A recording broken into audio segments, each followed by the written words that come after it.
Good evening, guys, and welcome to the Purple Mic. I'm your host, Erica Nichole, and we are joined tonight by two amazing guests.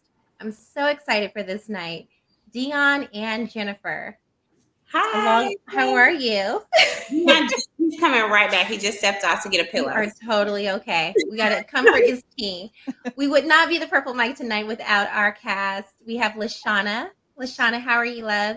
I'm good. How are you? I'm doing well. Love the blush. Thank you. Jessica, how are you this evening? I am wonderful. Awesome. Jolon, I'm here. you look amazing. Thank I love you. the stripes. Love you. And Mr. Junior Pokin Stroke is back. It's not Junior. I keep telling you it's JR. And won't you tell me I'm beautiful too? He's swinging the hair. Loving the salt and pepper. Don't swing that hair too much. It might. I'm be swinging quiet, my Jessica. beanie. Get it right. I'm swinging the beanie. Jessica, you be quiet about swinging hair. Okay. You know what? That's never going away. That's okay. We have to encourage episode 23. All we can say is go to the 15-minute mark and stay there for the next 2 minutes, and you'll know why. Going back to tonight's guest, we are so honored and so privileged to have you guys. Deon, welcome. Jennifer, welcome. It's an honor to have you both. Tonight, we are talking about relationships. Our title is What's Love Got to Do with It? We know we enter relationships. It's a honeymoon phase in the beginning. It's fun. It's a journey. It's a ride. But when we get into the nature of love, is it a business? How do we handle love in war? What about sex? What about kids? Pathology, everything. So tonight we're going to dissect all of that. We welcome our guests, and we are again honored to have you guys. So we hope you have fun. If you guys have not already, we ask that you please head on over to our YouTube and subscribe. You can see all past episodes and seasons there, as well as our Instagram and Facebook. So without further ado, we're just going to hop on in tonight, and we're going to dish. We'd like to get to know you guys, and we'll open up with our starter question and have you guys individually tell us both about yourselves and your parents. Deon, your face is going to get me tonight. Primarily from you both. How did you grow up? And if you can tell us individually about yourselves. My name is Deon. I'm a licensed massage therapist. About me, I grew up in a space where my mom was raised on survival, so she never truly knew what love was.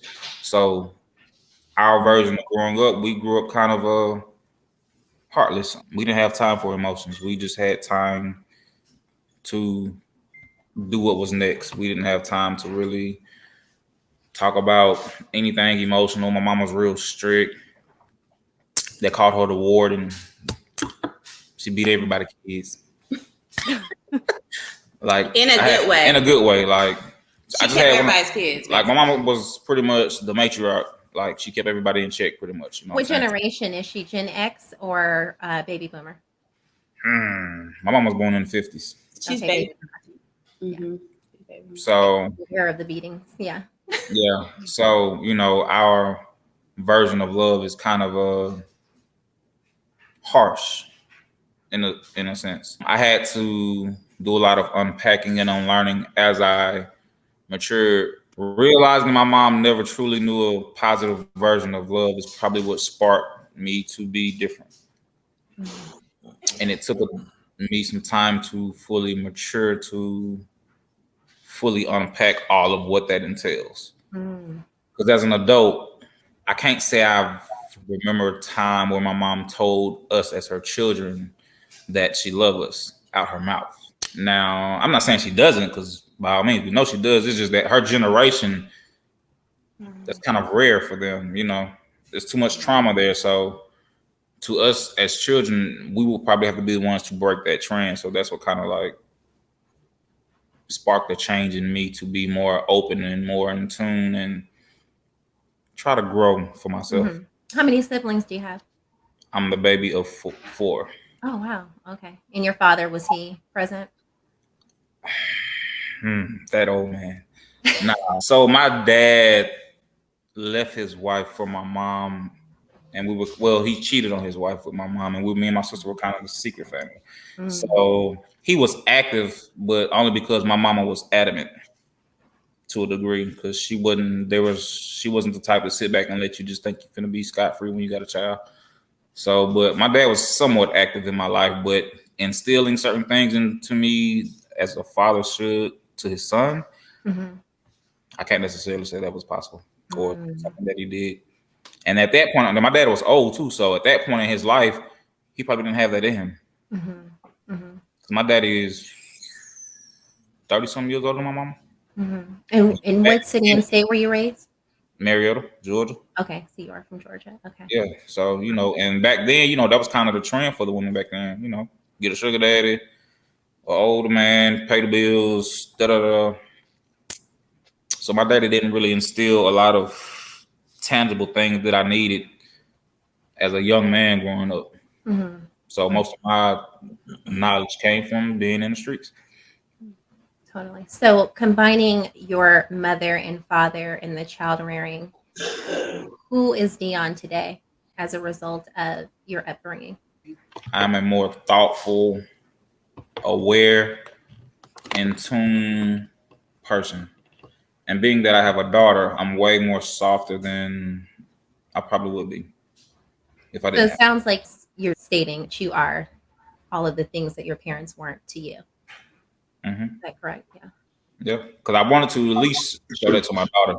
Like that was kind of like the start of me really slowing down and mentally become aware of my impact on others and the impact others have had on me that made me be a certain way, make me be filled with a lot of anger or frustration for no apparent reason, only to come to terms with that's just trauma from always having a survival struggle mentality and not being in a space where I can just be at peace and open.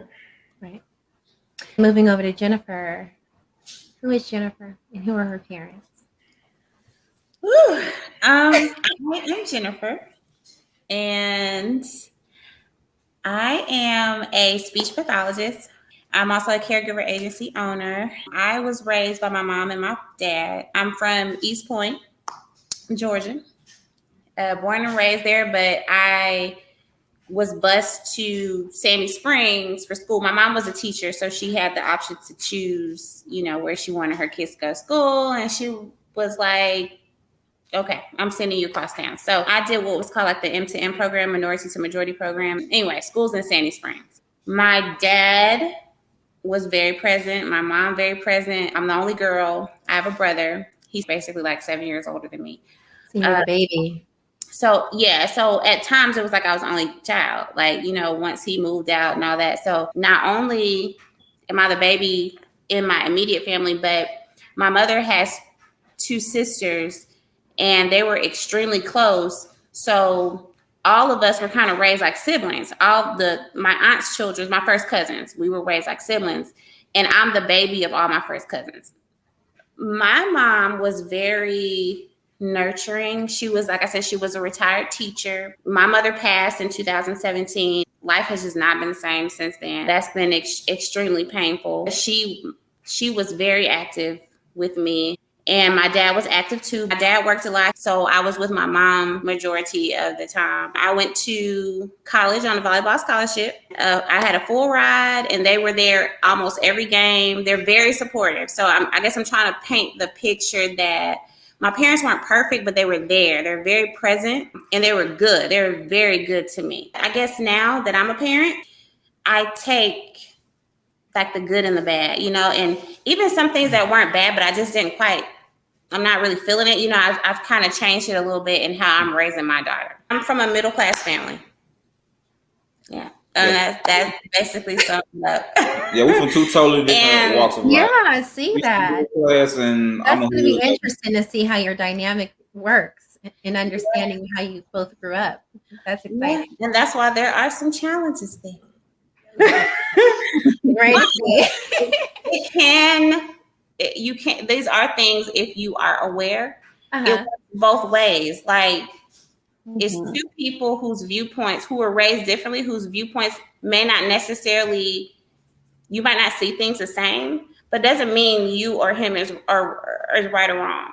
You know, Right. It also breaks barriers because Right. a lot of that stuff is generational based too. So certain things that were instilled in you from your parents and their grandparents going forward as the generations change, certain barriers need to be broken because they're still kind of systemic in a degree. How people envision their own love and try to project it onto others. Absolutely. Instead of letting them learn what works for them.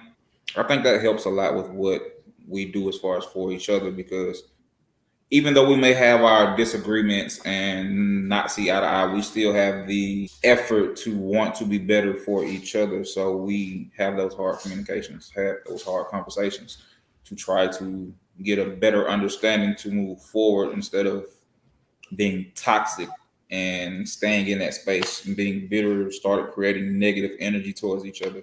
Absolutely. Absolutely. So my next question to you both, how did you meet and what qualities were you seeking in an ideal candidate for you and your children? And when did you know this was the person you wanted to spend life with? So he says, I was getting good. Right. He says, see, before they locked up Bill Cosby, they should have came out first. He says, I put something in his drink, and that is the absolute not. Oh my goodness. Oh, she slipped you one, man. Well, here's the thing. We were drinking out the same cup, so We're poisoned it with love. That's all. He said no. It was the first genetic coding before COVID, so he put it in her drink so it didn't code to the female DNA. It only went to the masculine energy, and we're here. Oh, that's a good idea. We'll have to get together and talk about that. I was going through. I had just lost my mom the year before, and then I was seeking like healing, different avenues. Just doing things. What's interesting is losing my mom gave me like a sense of like more freedom or independence, right? Or it's an like, emergency for you're like, it's weird because it's like I don't have anybody to answer to. Like even though I'm grown, it's still like, whoa, So I started working on some of like my desires, and in the midst of that, I met a lady that. She was a massage therapist, and we kicked it off really well. Everything was going really well for about a year. And in my mind, I was like, I want a male massage therapist. Like I have the female, I would like a man. So I go on Instagram and I'm looking and I'm like, I see different people. I see his profile. So I run it by her because she's a massage therapist and it's a small world. So I asked her, did she know him or know of him? Because I'm like, I don't, I'd already told her my plan anyway. I was like, I got you, now I need my man. At the time, she was like, yeah, I've heard a lot about him. She said she had never been to him, but she was saying she's only heard good things about him. I was like, okay, cool. I DM'd him like, hey, I'm thinking about booking a massage. And we start talking. So we're just talking to DM for like, how long did we talk? About 2 months. 3. It was not that long. I love how the story did not take me that long to book. No, like Black Love. Listen. The details. Me and Granny were telling your before stories. my birthday. They never know. We were talking before my birthday. My birthday is October 6th. So we're talking about, so that means September, right? Her first massage was December 19th. He remembers the date. The date? That's love right there. That's love right there when he remember the first rub down. This is the first time I heard him say that. Yeah, Oh my God. Remember the first rub down. That's Real love right there. See that? All right. So I guess we were talking a couple of months and we were kind of feeling it. So she changed her story real quick. Real quick. She didn't know I knew the date because I never ever told it till now that I remember. I always play oblivious, but no, I remember. Yeah. I remember. Wow. So the first moment we met, it was just weird. Like No, I'm telling a story. So okay. I end up booking. We already knew we were kind of flirting very little, but enough to fill each other out, see each other's personality, make each other laugh. And so by that, like I said, by then I had a reference. I was comfortable, and I was like, well, I want you to come here. I didn't want to go to him or go to a spa or anything like that. I'm like, I want you to come to my house. Okay, so Bill Cosby. Boy. He comes to my house and he does his magic. Okay, wait. I don't know what's in his hand. And wrong. Wait. Magic fingers. No, it's more than I'm that. hoping my homeboy don't watch it because he called me that all day long. Fingers. Man, what? So I never get nervous, like ever. Like, this is what I do. I don't get nervous. Now, mind you, in the process of us talking, I knew she was pretty in her profile picture. But we weren't friends. But It was weird. We weren't following so each I other. couldn't. But in my head, I was like, okay, cool. I don't have to look at her stuff. Cool. And my page is private. So I don't know what she looked like as a whole. I just knew she was So cute. you only saw the avatar. That part. So I get there, she comes to the door. When I get there, she comes to the door. And when she comes to the door, I'm ugly as all hell. I doubt. when she comes to the door, I'm like, I just get a weird deja vu type of feeling when I get to the door. So at this point, I'm not making eye contact. I'm talking to myself at this point. She opens the door. I look at her chest level. He can't make eye contact. I'm not looking at her. It's a box in the back. But I get in there and I just automatically, like, the tension is very thick to me personally because I know how I got this thing with energy. Erica, you know how I am with energy. So the energy is real thick. So is that a good thing?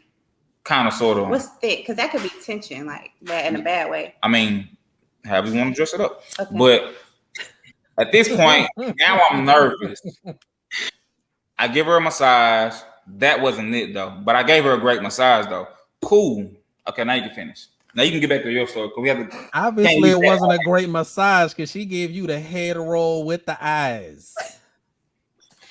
She was like, yes. It was almost like, okay, so from that day, after that we talked every day. Like, you still got it back. So after the massage, did you feel a chemistry, the both of you, or were you talking after directly? So that's one thing I did like is like as he was packing up and stuff, we had a small dialogue, kind of like. And why you put this in my drink? And he acknowledged that he felt not a connection, but I can't remember. I can't remember the exact words, but maybe it was a connection. Like, you feel like you know somebody, but you just met them, that kind of thing. Mm-hmm. So he acknowledged it in that moment. And so we were just talking like, well, what's going on with you? What's going on with you? And then we actually directly after the massage. Yeah. Did he give you the water with the lemon? Yeah. I wonder if you put something in your cup. Right, exactly. You never know. Right. So we were talking, and we one of the things I think we both discovered is that we had lost two of our best friends like a day apart. Now, mind you, this happened the year before we met.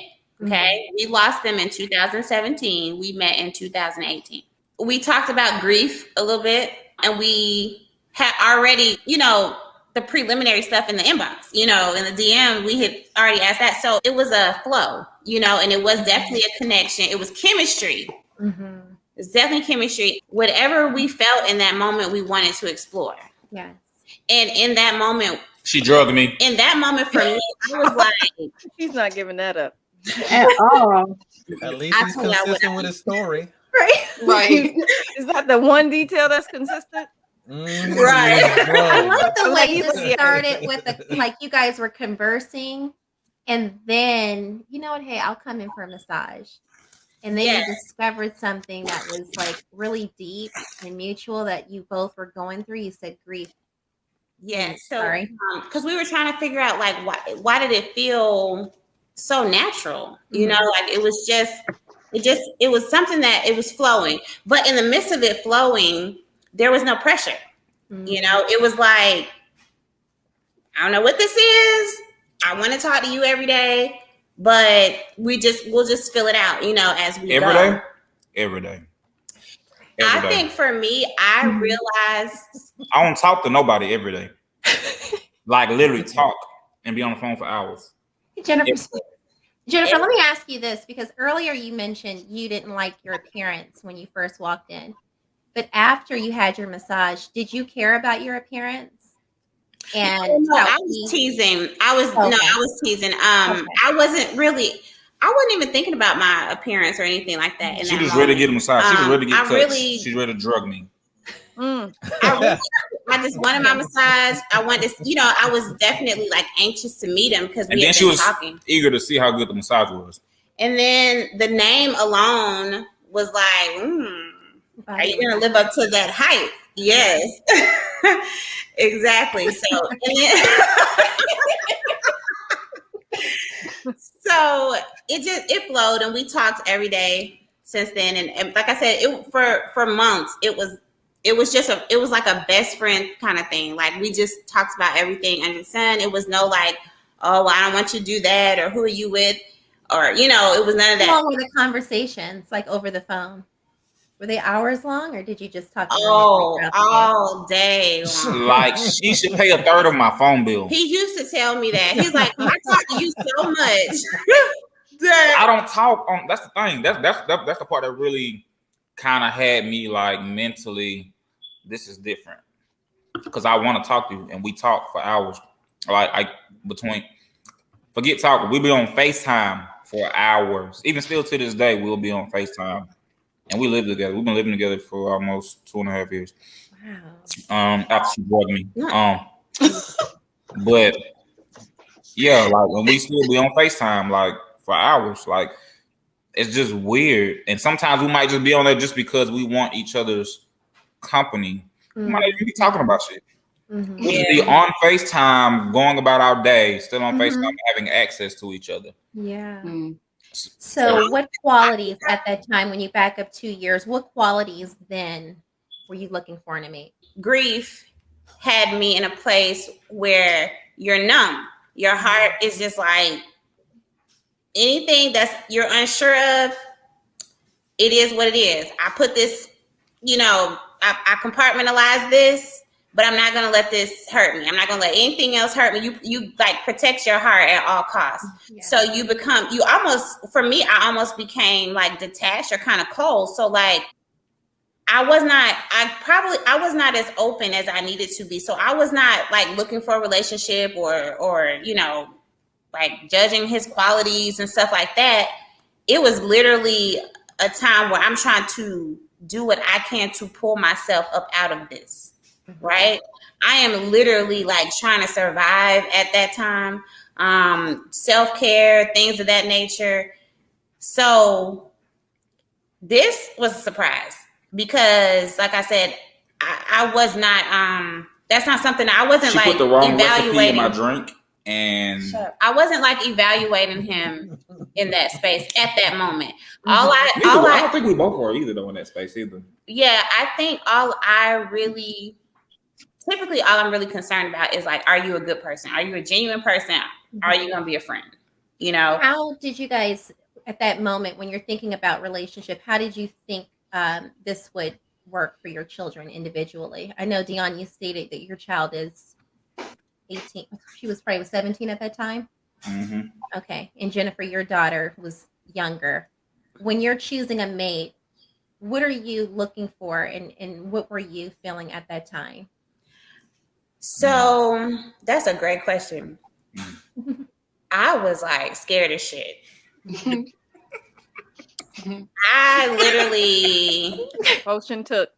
Yeah, I was just like, I don't know what the hell I'm doing because I've never dated outside of her dad since our divorce. I mean, no, lies and garbage. I had dated. I haven't brought anybody around her. Okay, there you go. I'm very particular with her. I cannot lie. That was the scariest part of everything because in my mind, I'm like, this is fun. This is a friend, am I doing the right thing? Because he actually met her at her birthday party. The family It's so almost crazy. lost their shit. I have a very traditional family. Like I told you, I'm the baby, so overprotective. Yes.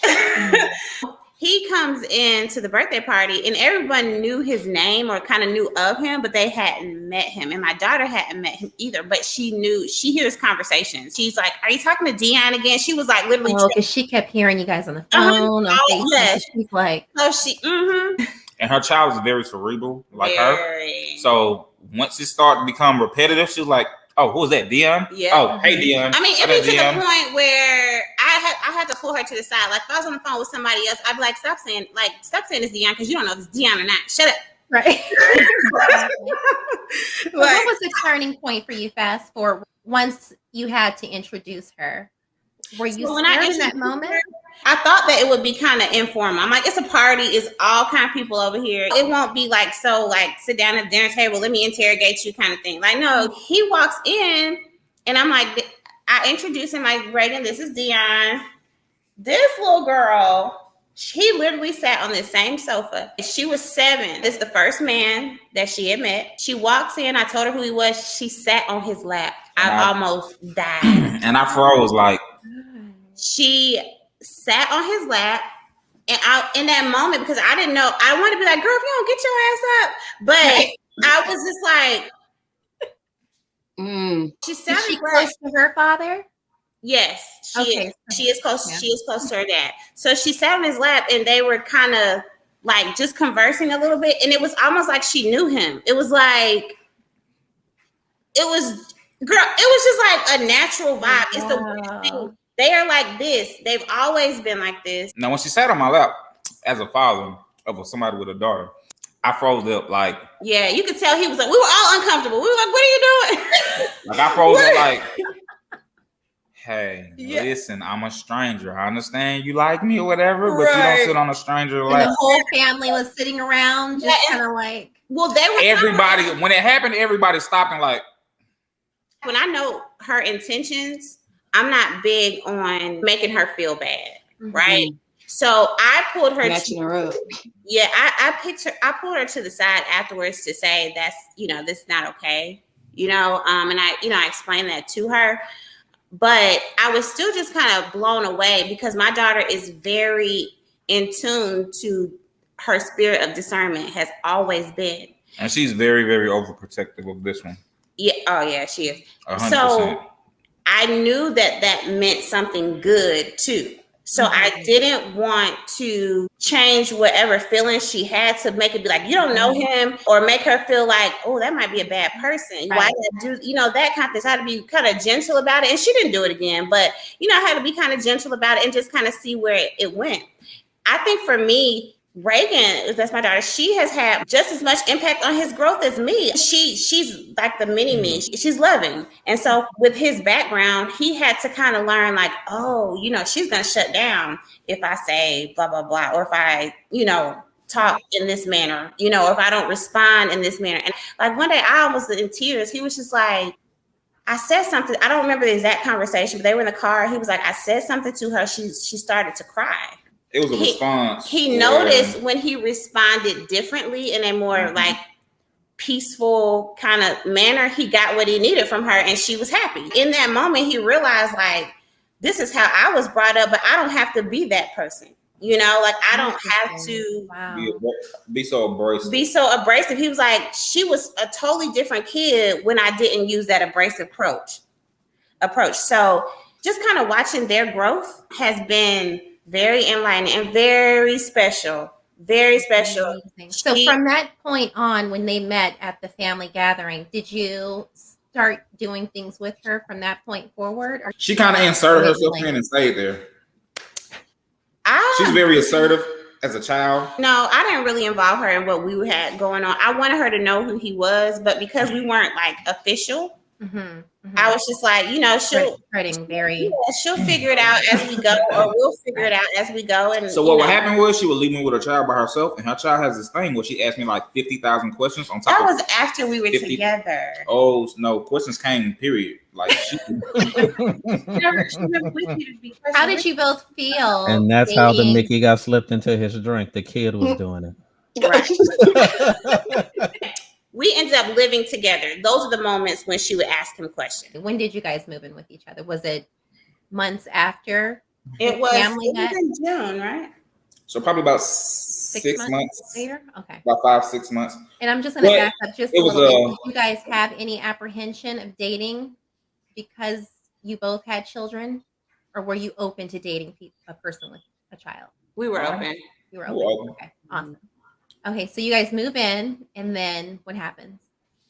Well, prior to so he was hurt, and he wasn't moving in. All right. Well, he wasn't supposed to be moving in. Segmental note. Okay, at that time, his car was totaled from the drunk driver. He was on crutches. I was in the middle of jobs. Like, I wasn't working at that particular time. So in my head, I was like, you need to get to the doctor. But on top I'm not doing anything right now. I'll be that. Plus, we talk every. He was like what I was considering a genuine, a good friend. We're getting closer and closer. Like at this point, like we talking every day for hours and hours and hours. I'm like, I got you. The agreement was until he got off like the cast and all that stuff, on his foot and stuff. Then we would kind of see where we are, and see how things are then. And you see where things are. He's still here. Well, what happened was they give you the supply. You gotta stay with the plug. You see me? So we've since moved and all that. And so you guys have intertwined into this love. So I want to speed things up just a little bit, just so that we can understand the dynamic of your love just a little bit. I'm going to ask you guys a couple of questions. When it comes to love and war, now you guys are in this home. You have your kids. It's not the fairy tale anymore. You're not getting the body whisper massages. Well, maybe you are. But reality sets in. How do you both handle and cope with disagreement? Well, liquor. On Tuesdays and Thursdays? It just depends, like what's nearby. Sometimes it'd be first 48. Sometimes it'd be. Is it a pistol nearby? Is it a rope? Is it a phone, a book? It just depends. Now the season. Well, I'm the sensitive one. For all the astrology people, what are your signs? Because I know what people like to know. Y'all gonna be like, yeah, you are when I say it. You're right. He is a Pisces. A Pisces. Oh, when's your birthday? February 27. Okay. And Deon? I am a Libra. Libra. Your birthday?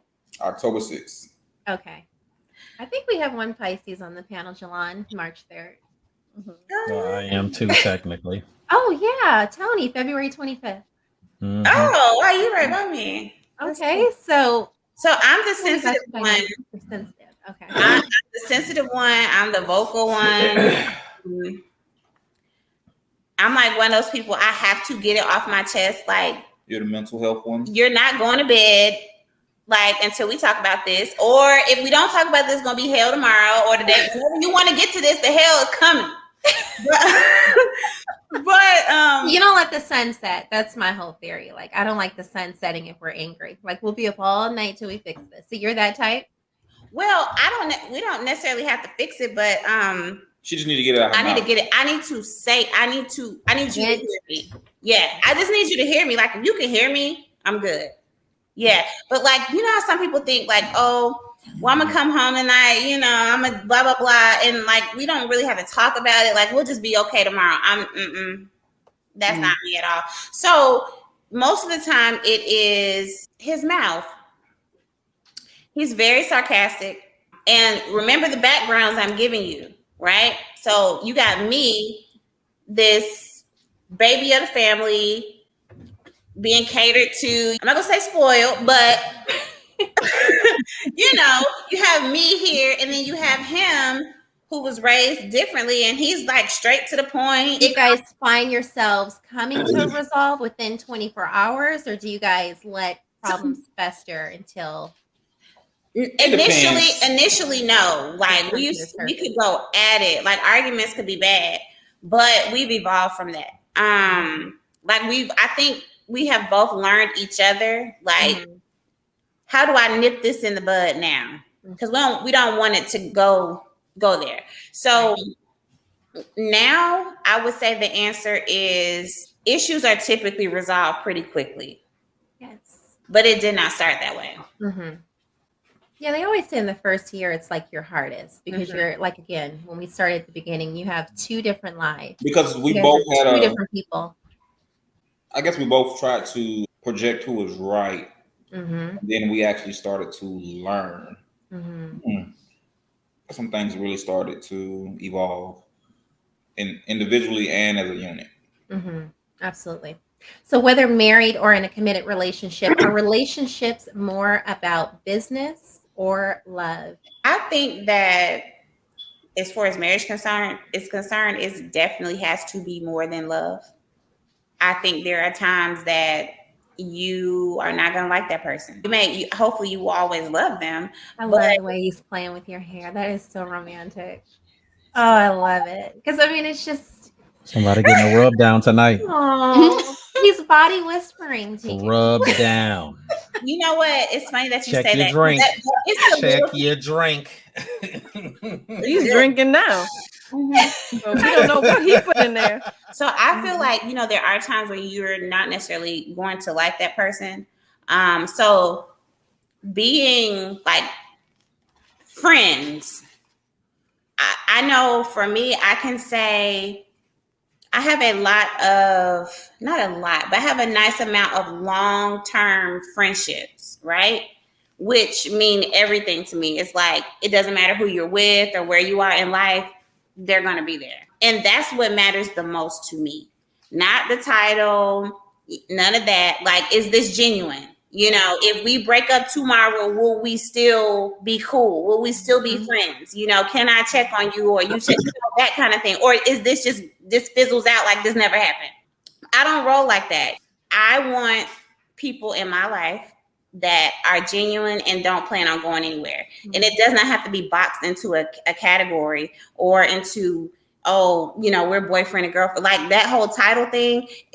I'm divorced. So speaking from a divorcee, girlfriend and boyfriend titles, I respect them, but they don't hold a whole lot of weight. How you feel about that person and your connection and how life is, evolving is more important to me than, like, our understanding is what's important to me. If we're saying we're committed and we're not doing X, Y, and Z, or we are doing X, Y, and Z, long as we have an understanding, that's what's important to me. And as long as I can trust you, and that we're both striving to be better, and we have an outlook that is somewhat similar, because life, as you all know, life changes. Yeah. Things happen. We've all been through different things that don't always feel good. Yeah. And it does change. It can change who you are in that moment, Absolutely. And I love the way that you guys, not to interrupt you, but I love the way you guys felt a spiritual connection. And it wasn't about what does he or she have. Does he check all these boxes? That's the number one thing we talk about here on Purple Mic is like, women and men chasing after the superficial things. And you guys found something that was spiritual and you guys just magnified that. I'm going to tell you one thing that really shocked me. This is before we were living together. Once again, my mouth, I said something I shouldn't have said to him. You know how you have like that first big argument? Bye, baby. So you don't really know if it's the first, you don't know how this person's going to handle this. This is a moment you're trying to get through, right? He wasn't answering his phone. So in my head, I'm like, I'm thinking the worst. Mind you, this is the person I talk to every day, all day. I literally cried on the sofa. I don't cry about nothing. Well, I do now. I was literally losing the association. Yes, I Yeah. was in tears. I was like, I just lost my friend, you know? Mhm. And he ends up calling me. And I'm like, oh, dang, he called me back. So I'm on the phone. I'm like sniffling, you know, and I'm like, I thought you weren't going to talk to me anymore. How did you feel in that moment when he started talking to you again? Did you feel like you were absolutely sure about him? You never wanted to ever feel that feeling again of losing him? That part. I did. I was aware that whatever connection we had was stronger than I realized. Because typically I can walk away, whatever can happen. Ain't no damn tears ever. Okay. And I wasn't like, oh, this is my man. No, I was literally, I remember sitting on my sofa and I was literally like, I lost my friend. That was my words to myself. I was like, I lost my friend. So I was just sad that I was what I thought was not going to have this connection with this person because of my mouth. But talking to him and us getting an understanding and moving past it just meant the world to me. And it also showed me like, okay, he's not playing with you. You know, y'all are going to have some moments where you don't really see eye to eye. You're growing. Yeah, but he's genuine, you know, and he, from what I can see, he's not going anywhere. So that helped me because I need that as a woman. We need that security too. You know, I'm not going to open up to you completely. Yes. I've learned not to be so. Wait, I want to not to cut you off, Deon. Jennifer, finish what you were just saying. I was saying I'm not going to open up completely without feeling safe. I want to stop you right there. We just had this conversation last week. And I really want to tie this together since these episodes are back to back, because that's very important what you just said. We talked about vulnerability last week. And it is very important to talk about men and women and when we feel safe and how much we can share in a relationship.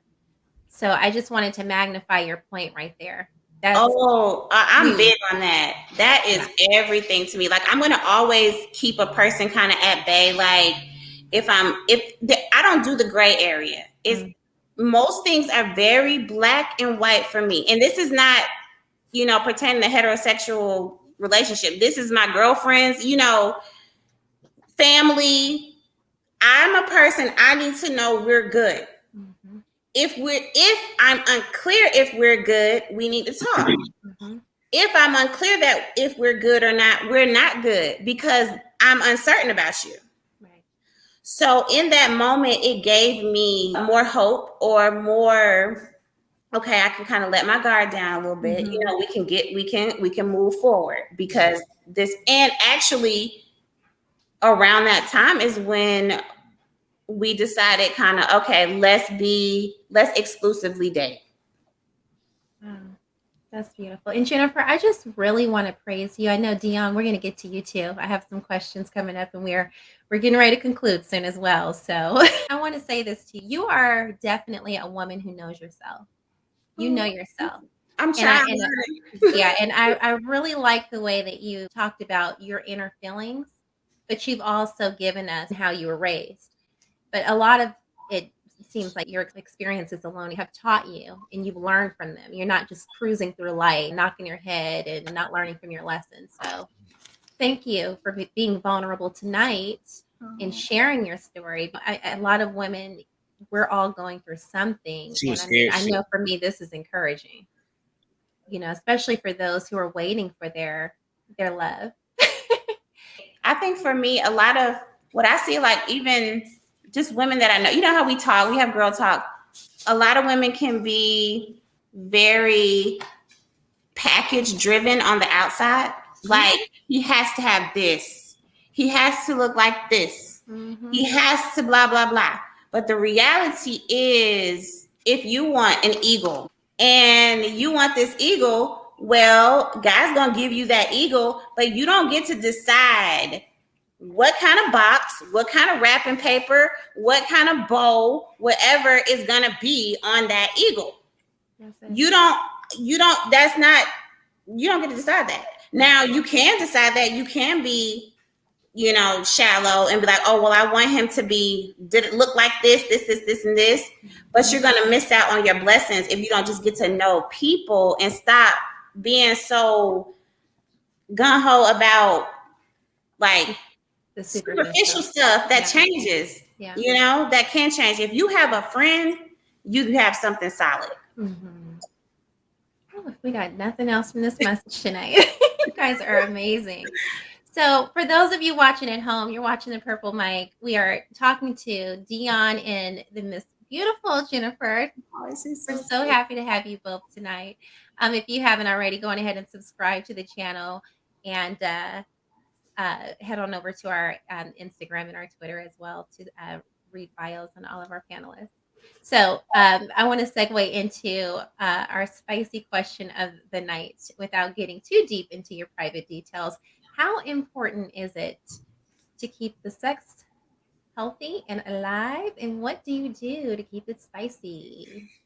And I want to encourage our panelists to chime in if you guys have questions as well. Look at Tony. Come on, magic fingers. All right. Touch. He's touch guru. Me, I'm like, ew. You can be in the room. You don't have to be. You don't have to be touched. I just want you in the room. We don't have to touch. And I'm jealous because you get free massages, honey. So you get everything. I have a bad kick, scream, holler, push, threaten. Understand? Oh, that's true. And you know what else is weird about that? Like a massage from your man. It's a different role when you're coming in as a client. Really? How so?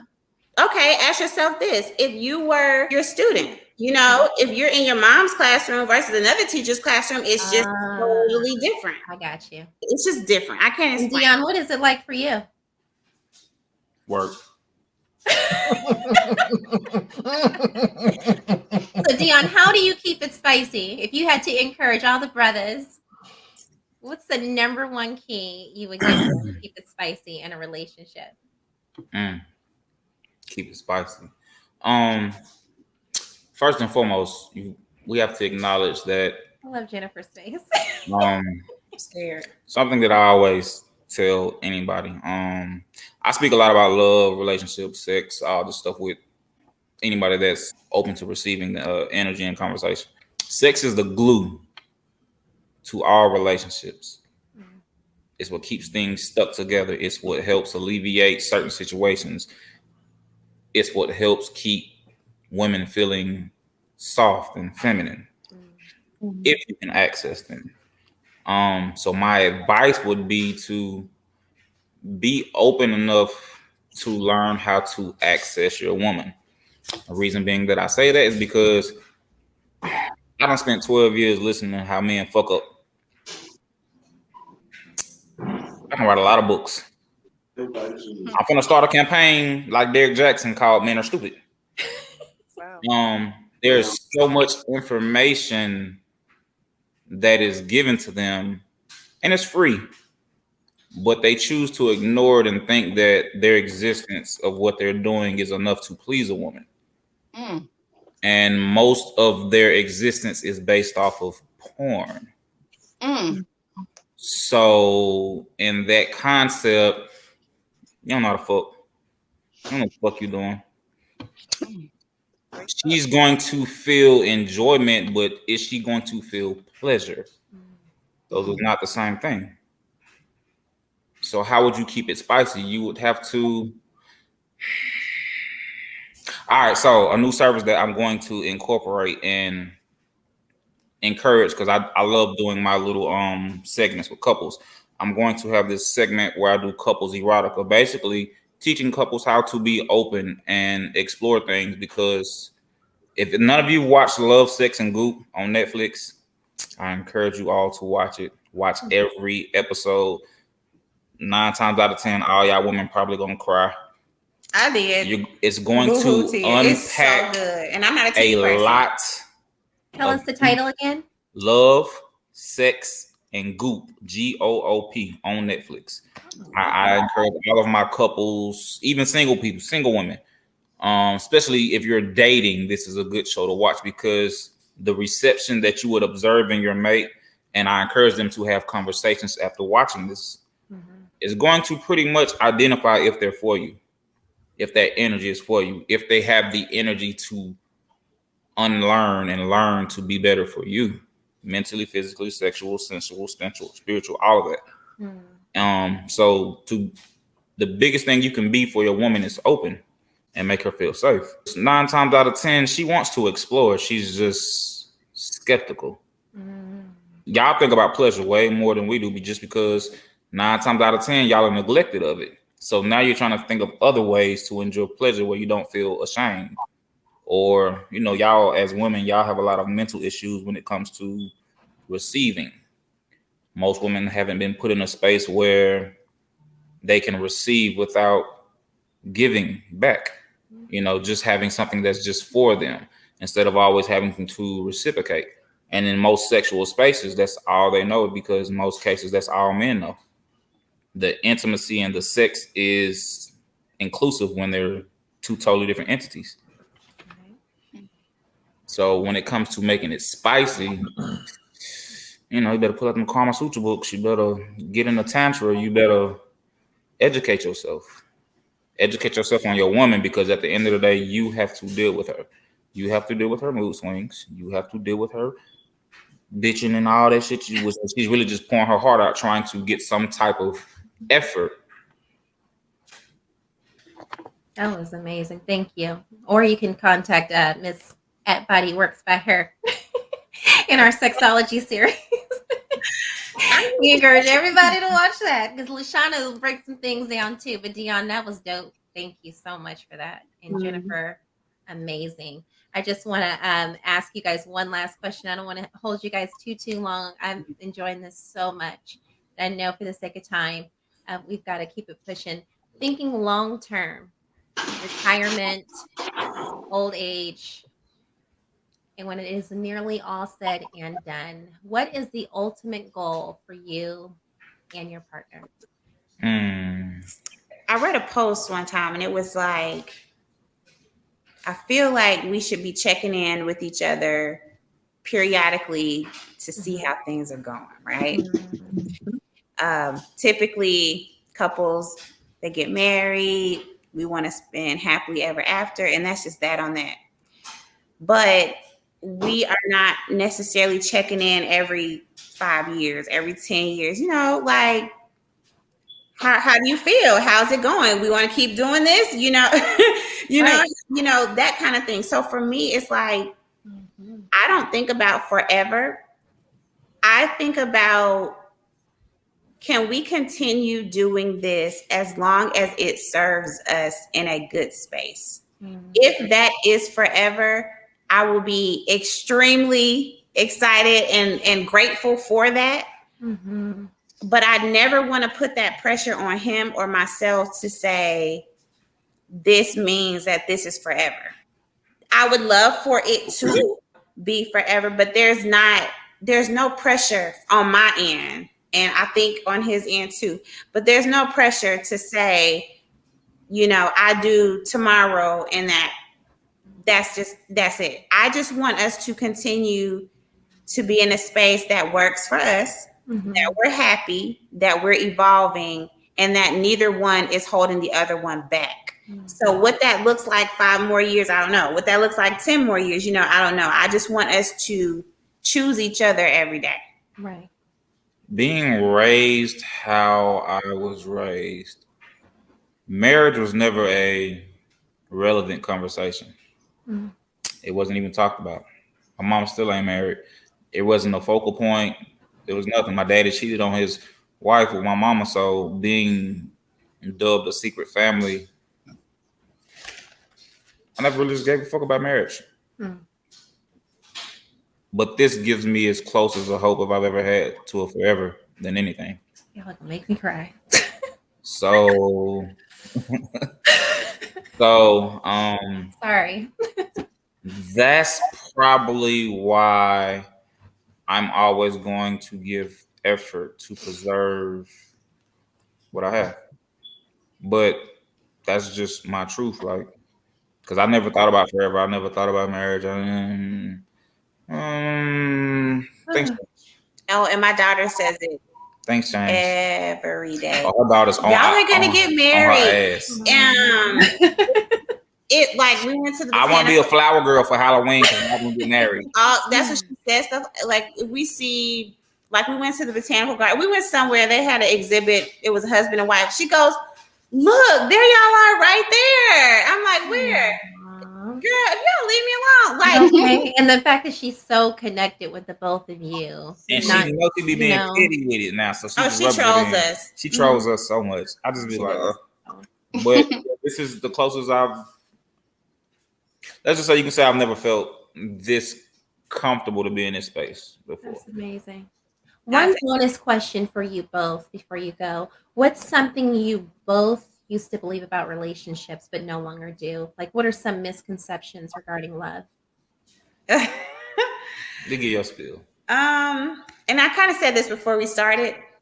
I think that it's normal to go through ups and downs, but having someone that's your friend, you know, and that's a rider that you can communicate with and get through those things with, and not stay in that space. I've had to do a lot of self-reflecting because I can't stay in spaces. I can. I can really get in that thing and be thinking about it, and then I might come back next and be like, and remember you did, you know, and then the next day, and I'm like, and also, you know, I can, but I have learned, I'm not going to say learn because it's still a process, but I am learning and striving to understand that we're human first, right? Like there is no man walking this earth that's not going to piss me off. Mm-hmm. There's no woman walking this earth that's not going to piss him off at times. It took me a long time to learn that.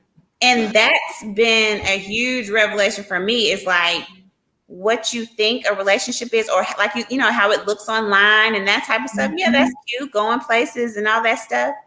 But how are you handling the hard times? The hard times are coming. They are. I didn't know that I needed to see men in different seasons.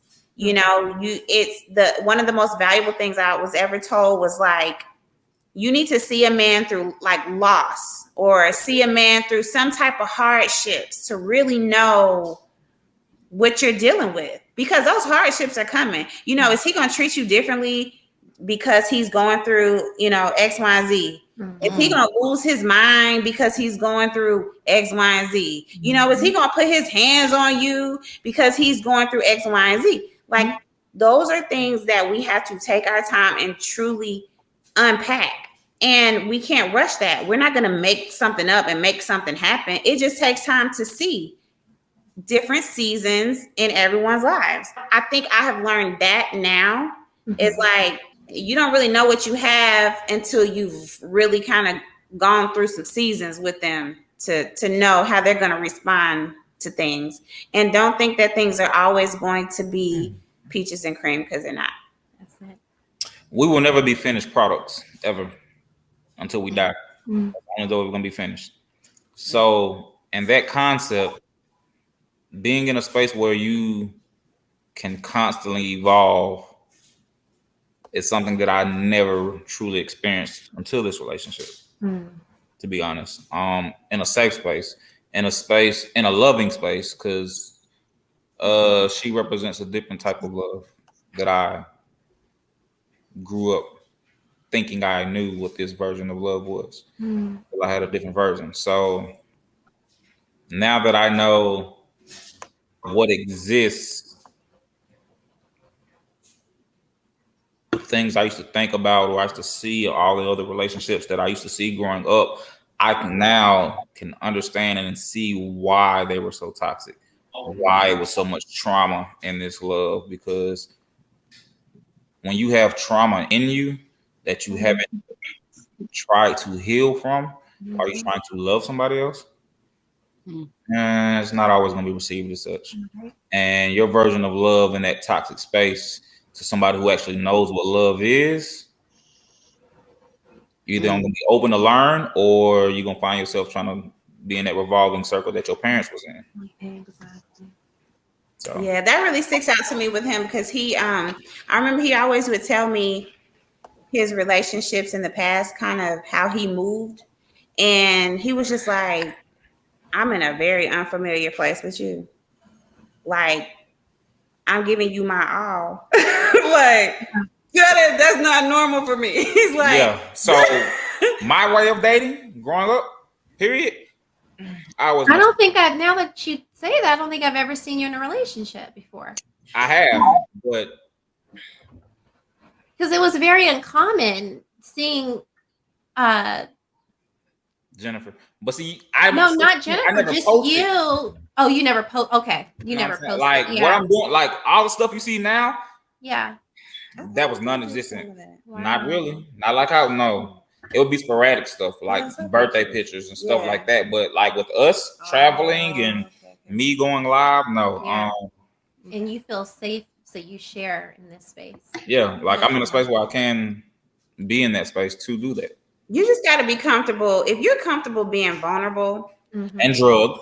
Shut up. If you're comfortable being vulnerable, like I think you found you drinking something solid or something special. You know, for me, I can kind of. People tend to open up to me anyway. It's strange. It don't matter who it is. They just open up. So when I meet, with it, like if I'm with a man, that's what I said. I mean, like I don't even know you, but I mean through your and they'll tell you their life energy. Yeah.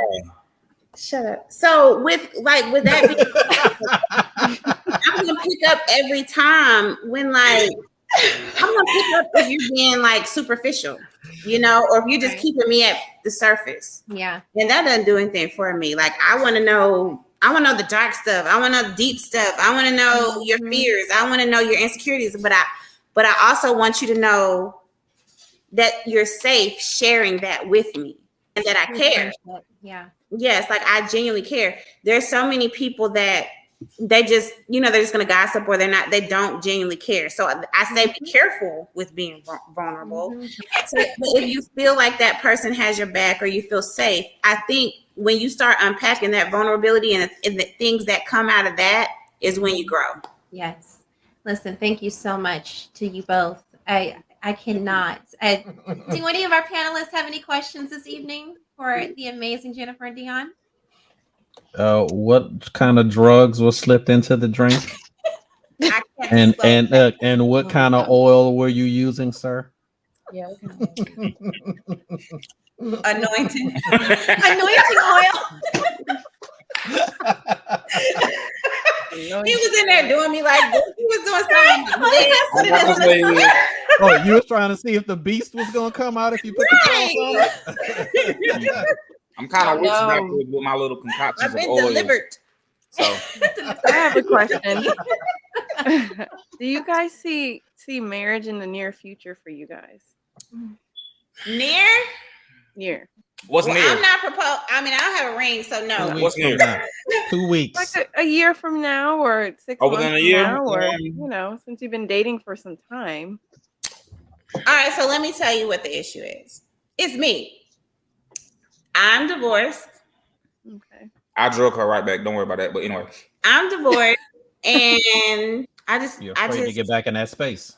Yeah, I went through a not so good situation, and not only that, I walked away with a child. Right. So I'm in that situation. I'm in that. I'm there. Like we have to co-parent. Right. So like he doesn't just go away just because we're divorced. You see what I'm saying? Right. So for me, I just want to and I jumped into that prematurely. I will say that's where I take my shit. Like I know what I did, and that's what I don't want to do this time. But I also don't want to let my shit kind of have us in this space, if he's uncomfortable. But I think, and I could be wrong, but I don't think that he is feeling like he wants to get married tomorrow either. I just say I believe in going a little bit slower based on the things that I've been through. I don't know that I want more kids. I personally believe my younger years, that was an aspiration, that was a goal. I wanted, I want to be married. I want to have a child, that kind of thing. Now I'm older and I'm not rushing into that. I will say this. I was thinking about this a few months ago. I don't want to live life without him. I'll tell you that. I don't see myself not being with him. He was like, I was drugged to say this. It's the drugs talking. Look, we already know she gonna slip you something. You're gonna wake up tomorrow and have a tux on. With a ring. With a ring and yeah. I'm going to that wedding. Vaccinated in Greece. So you know it's a dream. And marriage has never been the forefront of anything. Hell, it's never been a conversation or real thought process in any of my relationships until this one. So You got an ultimatum in your last one. That one from me? Oh. But you didn't have the drugs right. That part. Right. The mixture was wrong. But there's no pressure, but the expectation is there. Okay. It's a relevant thought process, I'll say that. It is something that I do think about frequently. Because you see a difference with her versus your past relationships. You're like, this is something that's on a whole nother spiritually different level to make you even want to, fathom the thought of, spending your life with somebody. I would say specifically what it is. It's the fact that we fluently have hard conversations. Mm-hmm. Yeah. That's the truth. And that alone is the defining factor. Erica. You're right, because people are so surface level. Like, what's your favorite color? Your favorite ice cream? Those things. And no, she worked for the FBI, and her daughter worked for the CIA. Well, so I get these advanced questions. We will know. We will find you and find. Like she'll ask me a question, and I'll be like, "Hold on, let me Google that real quick. I need to." We will find everything. So yeah, so. For you to be open and honest up front, I think that's a beautiful thing. Yeah, so those conversations really set the tone to the bond and connection that, to me, that I instantly can see longevity in that space. And I'm comfortable. We both can be ourselves. I can tell him something and he'll be like, you did that? And I'm like, yes. And trust me, other women that's done it too. And he's like, no. I am a person, like I said, I got to know what's going on. So if I start dating you, I'm doing my research. I'm looking on your ex-girlfriend page. I'm looking on. If Blake could hear that right now, however, we just do our research. It's just called gathering information. Correct. It's just to know. We want to know. Stalking.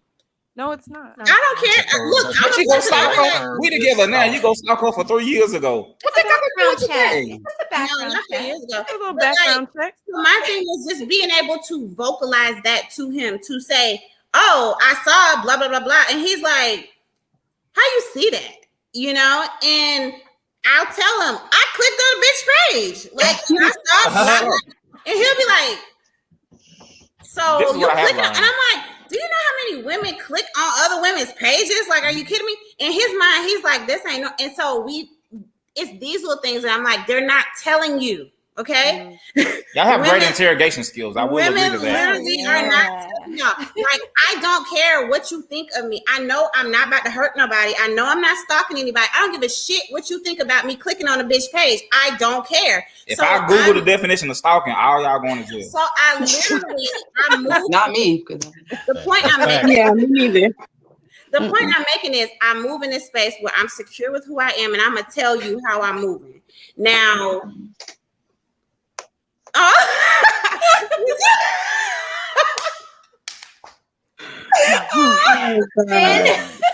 if you find a person that is comfortable with you being yourself, yeah, that's half the battle. That's half the battle.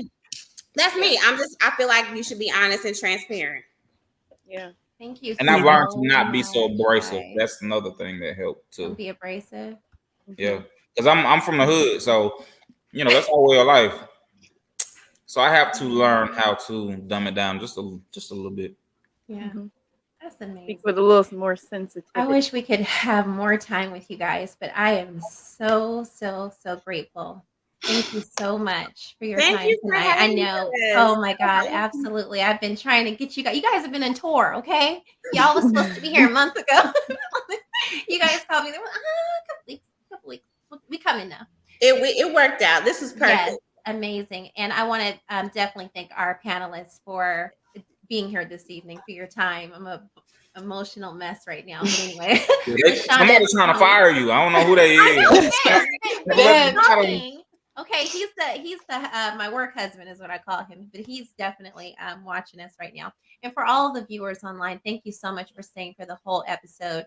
If this is your first time watching the Purple Mic, we have 3 whole seasons that you can definitely see on YouTube. We are live every Thursday night at 9 p.m. Eastern, 6 p.m. Pacific Standard Time. On Mondays, you can find us here, 8:30 p.m. We are on Facebook and Twitch live.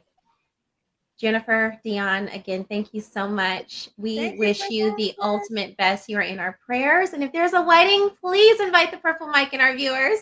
We'd love to be a part. Absolutely. It's gonna be on First 48. Yes. First 48.